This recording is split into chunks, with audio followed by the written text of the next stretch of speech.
everyone, my name is Maddie, welcome back to my channel and welcome to my August wrap-up. So August was a really weird reading month for me. I felt the whole month like I wasn't reading much. I had this ridiculous TBR to get through, which, spoiler, I did not get through at all. And I just spent the whole month feeling like I was playing catch up, feeling like I was behind, feeling like I wasn't really reading anything. I had a lot of days where I didn't read at all, and then I had a lot of days where I read a huge amount. But overall, I did get through a decent number of books, and it actually didn't end up being that bad of a reading month at all, somehow. But it's been a weird one. I've felt more stressed about reading this month than I normally do, but I'm not too concerned about it because I feel like I'm getting back into the swing of things now. But before I go on too long about that, let's do what we normally do and get straight into some stats about my August reading. So in the month of August, I did end up finishing 9 books, which brings my yearly total up to 78, which well surpasses my goal of 72. And I think I've technically extended my goal to 100 now, because that should be something I can achieve in the last few months of this year. But nonetheless, I have now passed my goal. And the total number of pages I got through was 3,541, which was really good and averaged out at 114 pages a day, which I'm thrilled about. As always, I try and read an average of 100 pages a day, so I did end up getting away with that. And it also makes the average length of book 357 pages, which is shorter than I expected considering I had multiple books over 500 pages this month. But I guess I also had a couple of really short ones for readathons and such, so the average does make sense, although I kind of really wanted it to be higher. So in terms of the age range / intended audience of the books I was reading, I did read 5 adult books and 4 YA books, which is pretty average for me. That's pretty equal between adult and YA, which is what I normally read, so I'm very happy with that. Then in terms of genre, I read 3 fantasy books, 5 contemporary books, and 1 sci-fi. So this is quite uncommon for me that I read more contemporary than anything else, but is also not too surprising because I had a couple adult contemporaries, and then when I was in a slump at the end of the month, I moved on to romance books, which you'll see towards the end of this video. And then the other thing I really track is star rating, and this month I had 2 5-star books, which is less than I would like, and then 5 4-star books, 1 3-star book, and 1 2-star book. So not too bad, but there were definitely a couple lower rated books which I wasn't thrilled about, but by no means the end of the world, and overall I gave most books a pretty high rating. And then just one final stat, which is a new one this month, is how many ebooks I read. I ended up reading 7 physical books and 2 ebooks this month. I don't tend to read on audio, it just doesn't agree with me. And until recently, I didn't read ebooks either, but I've started getting some e-arcs from NetGalley, and I now use my iPad to read ebooks, and I'm loving it. So I'm sure there'll be more ebooks included in these videos in future, but yes, 2 ebooks and 7 physical books this month. So with all the stats out of the way, I'm now going to get on to talking through what books I read this month and what I thought of each of them, and as always, I'm going to go through these books in the order that I read them. So starting with the first book I read of the month. The first book I read is for a big group buddy read, and that is Furyborn by Legrand. This is a YA fantasy book which I have actually read before. I read maybe 2 years ago-ish when it came out, whenever it came out. And with the third book coming out very soon, a group of us have decided to reread this series in preparation for that book. And so yeah, I started with this book. I wasn't planning to start with it at the beginning of the month, but then everyone in the buddy read group chat was chatting about it and starting it and being excited. And I got caught up in the hype, and so I started it too. But I did give this 4 stars on this read. It is a very good YA fantasy, but not quite a favourite for me, though I am very optimistic about the rest of the series because I've heard it only improves. And this, as I said, is a YA fantasy book that follows these 2 women 1,000 years apart from each other, and they are both in some way involved with this prophecy. This prophecy being that there will be 2 queens, a blood queen and a sun queen, one of which will destroy the world and one which will save it. So in some way, shape or form, these 2 women, many years in different eras, are both connected to this prophecy, and they're both dealing with their own individual troubles and storylines, and then obviously there is some level of connection between them, which I will not reveal because that's kind of the point of the book. But it is definitely a really solid YA fantasy. I really enjoyed the writing of this. My one sort of negative about this is it follows Riel and Eliana, the 2 main women, separately, and so you go back and forth between them chapter to chapter, which is fine. I love a dual perspective. However, just due to what they were dealing with and their personalities, I cared about one of them quite a bit more than the other, which meant I found myself regularly wanting to get back to the other perspective, which slightly pulled me out of the story when I was aware of that. But it's not a big problem, and I did end up enjoying them both. I just found one of the characters, I guess, a bit more of your typical YA protagonist where they make reckless decisions and are possibly slightly annoying. But it was really, really good, and I'm very excited to continue with the series. As I said, I really liked the writing of this. I actually really thought this read like way at the top of YA, possibly verging into new adult. The characters are just that tiny bit older, the writing's just that little bit more mature than some YA fantasy, and I really enjoyed that. It felt a little bit more sort of in-depth and intense than a lot of YA fantasy I have personally read. So it was very, very enjoyable reading experience, and as I said, I'm exceedingly excited to continue with the series. I've actually just started Kingsbane, so I'm getting straight on with it. But yeah, very, very good book, and I'm very glad to have read it. The second book I read in August was actually also a reread, and that is Divergent by Veronica Roth. I actually have a whole video about this if you want to check that out. And I reread this because lots of people are rereading Twilight at the moment, as Midnight Sun has just come out. I have never read Twilight in my life, and I do not ever intend to, and so I felt very left out. So I was like, you know what, let's go back to what I would consider my favourite sort of classic YA book from that era, which is Divergent. So I decided to give it a reread. I had so much fun rereading this. I honestly don't know what to rate it, because for sheer enjoyment, it feels like it should be like a 4.5 or 5 star, but I can also appreciate it's not necessarily like the best book I've ever read. So I think I'm going to give it a 4.5 because I feel like it deserves a 4 for sort of how good it actually is, and a 5 for how much I absolutely bloody love this book. So we're settling on a nice 4.5, I think, is my final decision. But this is a classic YA dystopian book which follows a girl, Triss, who is brought up in a world where there are 5 different factions who each value different things, and then when you turn 16 you choose which faction you're going to live in for the rest of your life. However, when she is tested to see which faction she would best fit, it turns out she fits more than one and is what is called divergent. And this is not a good thing to be in the world they are in. She doesn't know anything about it. It's a typical YA classic dystopian, but it's amazing. I had the best time being back in this world, back with these characters. I crushed so hard on the love interest, just like when I was like 14 and first reading this book. So it was definitely a really enjoyable experience reading it again, and I read it really quickly. I read it in like 2 or 3 days, which is pretty good for the length of the book. So I'm so glad I reread this. I don't know whether I'm going to continue with the series or not, because I do remember it pretty well. I feel like I should. I feel like I should round out and read the whole series again, but it is quite a lot of time as they're all quite chunky books, so I'm not quite sure if I'm going to do it. But nonetheless, as you will have seen if you've seen the video of me reading this, I had the best time doing it, and it was definitely a good decision, and I've been wanting to do it for ages, so it worked very well for me. After that, I then read The Once and Future Witches by Alix E. Harrow. I do also have a full video for this, reviewing it, as this was an advanced copy that I got from NetGalley and from the publisher, so thank you to them for sending me this. And this was an unquestionable 5-star read for me. This is an absolute new favourite.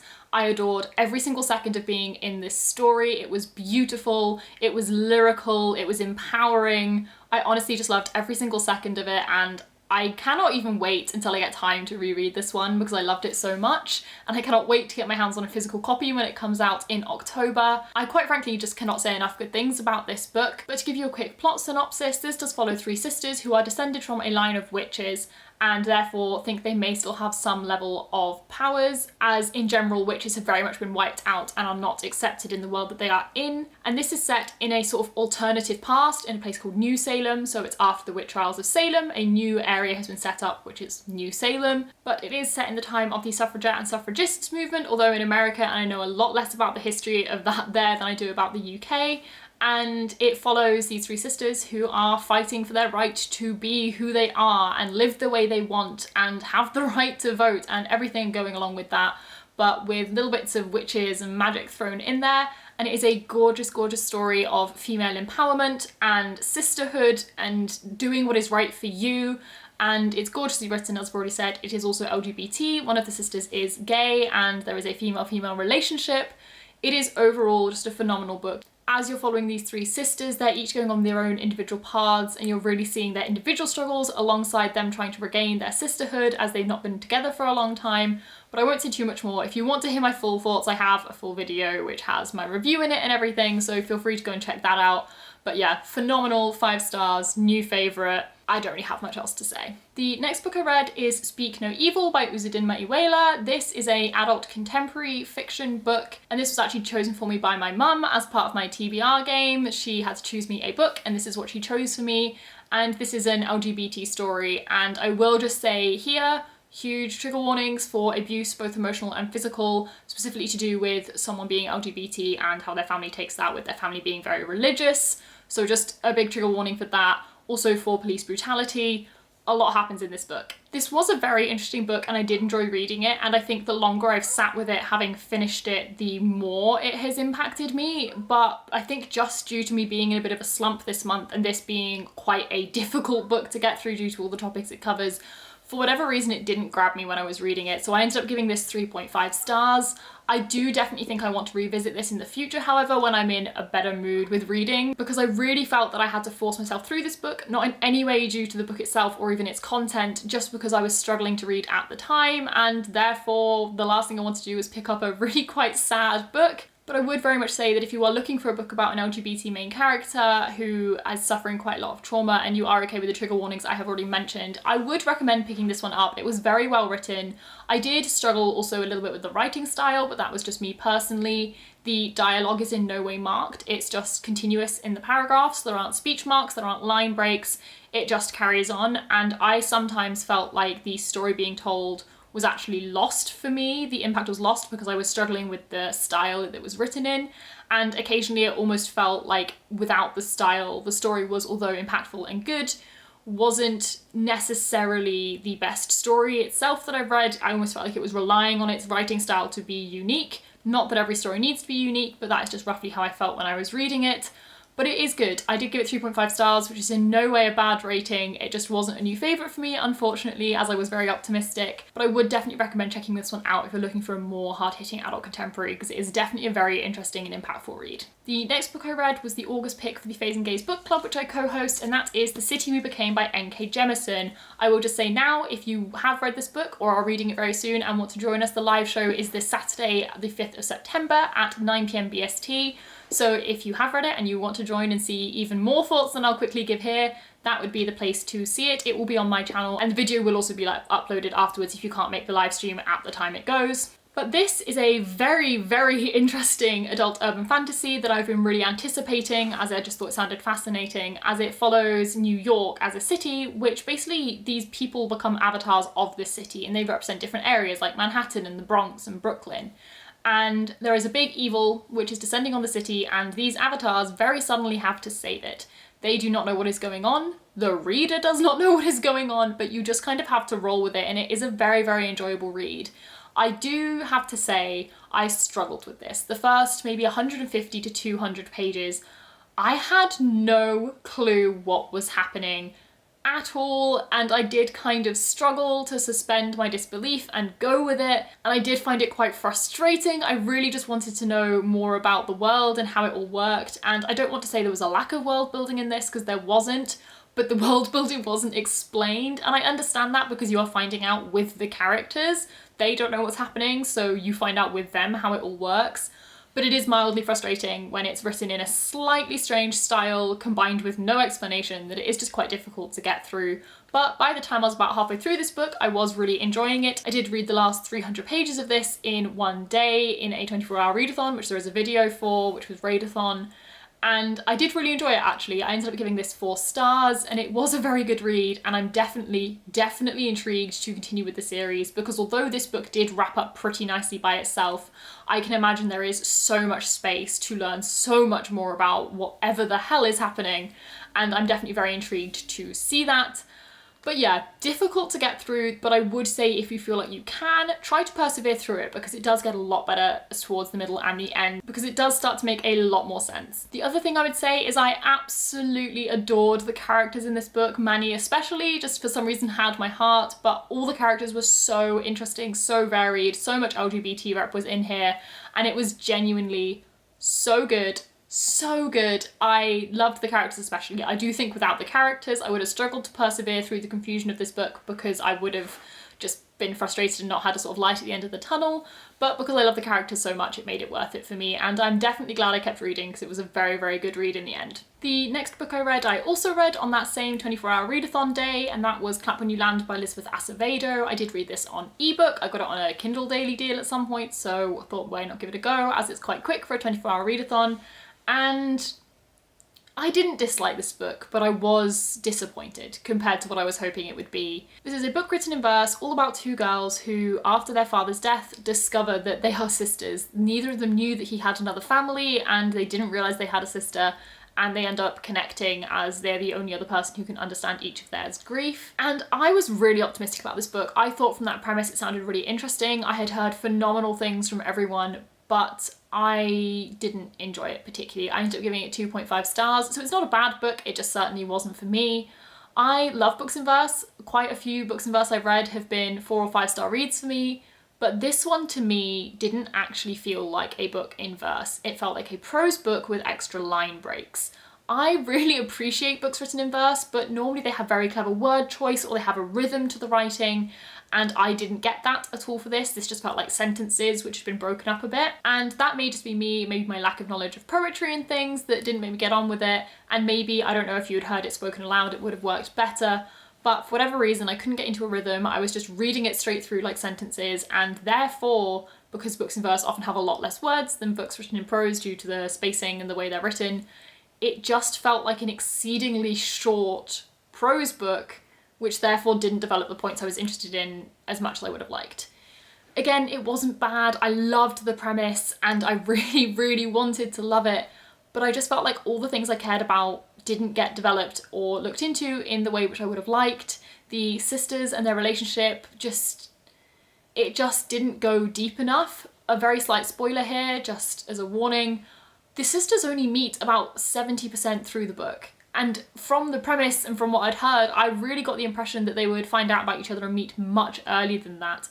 And although I enjoyed seeing their individual journeys, I was there to see them connect, and you barely get to see that until right at the end. And although the ending was lovely and very heartwarming, it felt almost slightly too convenient. You could have predicted it right from the beginning, realistically. And again, that's not a bad thing. Predictable endings can be very nice, but this book didn't do what I wanted it to at all. It wasn't as clever as I would have liked. It didn't go into as much depth as a lot of things I would have liked, and just overall it was a bit of a disappointing read for me, unfortunately. Though, as I've said, most people are giving this 4 or 5 stars and loving it, so I wouldn't be dissuaded from picking it up just from my review, as I very much seem to be the odd one out here.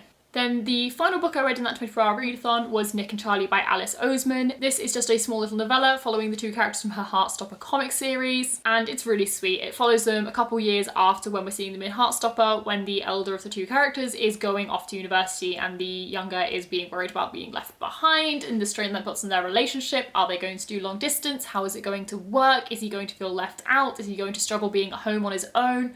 Lots of things to it, which I really enjoyed reading about because I graduated from uni only this year. And so although I did start at uni 4 years ago now, I still remember all those feelings and how that all felt, and discussing with so many people every year when you come in this exact same situation.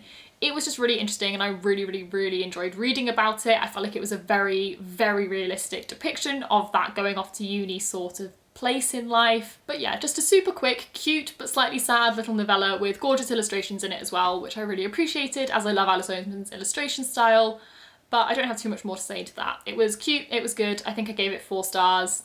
It was a good book. And then the last 2 books I read in the month kind of go hand in hand, and they are Get a Life, Chloe Brown, and Take a Hint, Dani Brown, the first 2 books in the Brown Sisters trilogy, which are adult romance books by Talia Hibbert. So the first one, Get a Life, Chloe Brown, is so cute. As I said, these are both romance books. This was when I was slumping towards the end of the month. I hadn't picked up anything in days, and I was like, what I need right now? Adult romance. It's my fail-safe for getting out of a reading slump, and it always works because I whiz through these books really, really quickly, and they make me want to pick them back up all the time. But these are some of my favourite adult romance books that I've ever read because they follow a much more diverse cast of characters, and also much more realistic characters than a lot of these books that I've read. And I loved they were set in the UK because it feels just more like life here, and I just loved it. But the first one, Get a Life, Chloe Brown, follows this girl Chloe who has chronic illness and chronic pain, and right at the beginning of the book she is almost hit by a car and has this moment of realisation that she has not completed all the things she wants to in life, that she considers herself quite a boring person, and so she makes herself a list of things to complete to make herself more interesting. The first of which involves moving out, and when she moves out she has a superintendent at her new building who ends up finding out about her list and helping her complete the things on it. And unsurprisingly, as it is a romance book, a romance does ensue between these 2 characters. This is one of the sweetest romances I've ever read. I was just absolutely just melting the whole way through. It was so cute. I loved the characters. The love interest especially, I just thought was the sweetest person. I loved him so much. I obviously loved Chloe and the sisterly relationships between her and her sisters. And I do also have to say the writing for this was brilliant. Talia Hibbert is really, really good at writing dialogue and sarcasm, which when you've got these three sisters is absolutely necessary.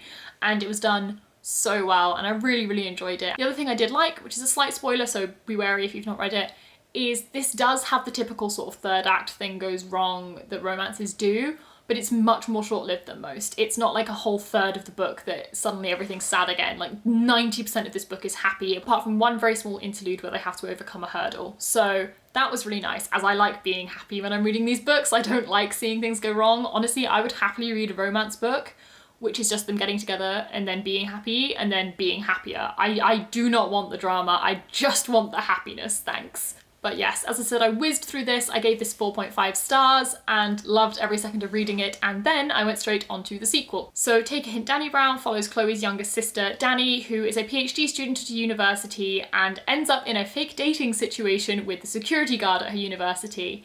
And oh my god, fake dating is one of my favourite tropes in romance ever. I am obsessed with it. I just love it so much. So that was a very good starting point. But then I think my favourite thing with the romance between these two was just the banter was unreal. The snide comments, the snark, the little like niggly bits. It was so cute. I just spent this whole book laughing out loud, smiling from ear to ear. This was a 5-star read, unsurprisingly, and I really, really, really did love it. And yeah, this I preferred even to the first one. I'm optimistic that the third one, which is coming out next year, could even top this, but I don't quite believe that it could. This is possibly my favourite romance book I've ever read. The relationship was just the most adorable thing, but I also really enjoyed that I related to different aspects of both characters. So Dani very much doesn't let herself get into relationships because she feels like she doesn't want to compromise on her life. She is committed to her studies, she is committed to her family, and she doesn't feel like she has the time to take anything away from that to give to someone else in a relationship, and she doesn't feel she should have to. And I do relate to that to an extent. Whilst I was at university, I was very, very similar. I got really concerned about having to take time away from things that were important to me because of someone else. But on the other side of it, I completely relate to the love interest, Zaf, as he is a complete hopeless romantic and wants everything to be like a romance novel, which is me in a nutshell. And I will admit reading these while single is one of the saddest things ever because I just want this so much. But it was beyond adorable. I had the best time reading it. I honestly just want to read it again and again, but I do need to read other things, sadly. But yes, Talia Hibbert is definitely a new favourite author.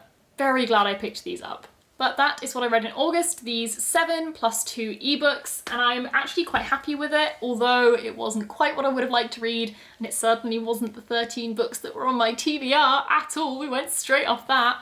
I was happy with it nonetheless, and I feel like I've really got the reading sort of mojo back, and hopefully I'll do better next month. But that is it for this video, so thank you so much for watching. If you enjoyed it, please leave a thumbs up and comment down below what you read this month. I would love to know. As always, I'm always looking for recommendations of good books. Subscribe if you'd like to see more content from me. All my other social media are linked down in the description like they always are if you want to connect on any other platform. But bye, and I'll see you in the next one.